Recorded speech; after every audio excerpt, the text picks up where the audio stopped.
You know what? You should start hopping your starter. What?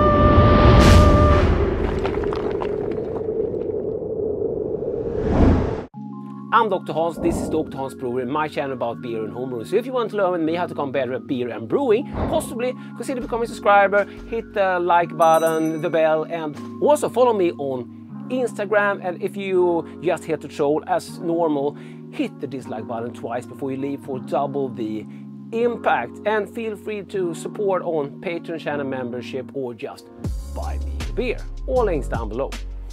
When I started homebrewing, I was told not to hop your starter, and I actually did a video quite a while back on how to make a proper starter, and that video is still solid. I just changed one thing to my starter, and that's what we're going to talk about today. When to hop your starter, and also when not to hop your starter.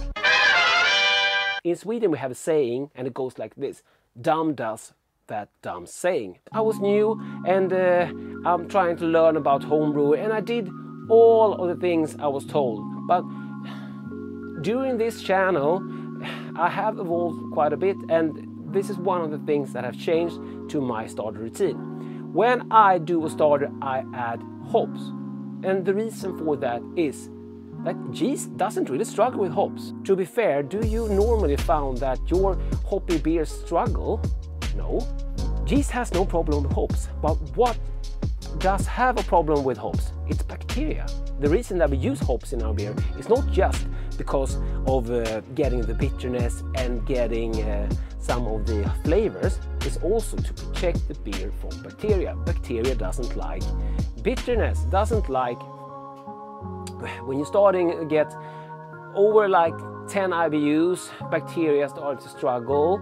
To my knowledge, what I actually have been doing is that I just add a few pellets. So I haven't gone like anal about it. I just add a few pellets to my starter. This will of course affect the taste of the starter, but if you don't go like overboard with it, it shouldn't affect the final beer. And as always, I suggest that you decant your starter. But if you hop it like normal, if you want to dial it in with a calculator, why don't you go for at least over 10 IBUs? So 20, I don't really care that much. And some of you have already like typed comments on that I have been making starter for years and they have been fine with the hops. Yes, I did that too. But I have made some starters that had gone sour. This is more important when you have a weaker yeast, an older yeast, and also when you're using like the tinfoil hat like I'm using here instead of an airlock. This is just another insurance. The final insurance is like my old mantra, which made it into a t-shirt: always taste your starters. That's the final insurance that what goes into your beer is good. If not, have some dry yeast at home so you can pitch that instead if your starter would have gone bad. Adding hops to your starter is another insurance for that your starter won't go bad, but you always should taste it in the end. When should you not add hops? Well, if you're growing yeast, add hops. But if you are growing bacteria, if you're making a sour, don't add hops. Before fermentation kicked in, something really wanted to dominate this wort, and if you wanted to be the yeast, add hops. If you wanted to be the bacteria, don't add hops, and of course don't add yeast.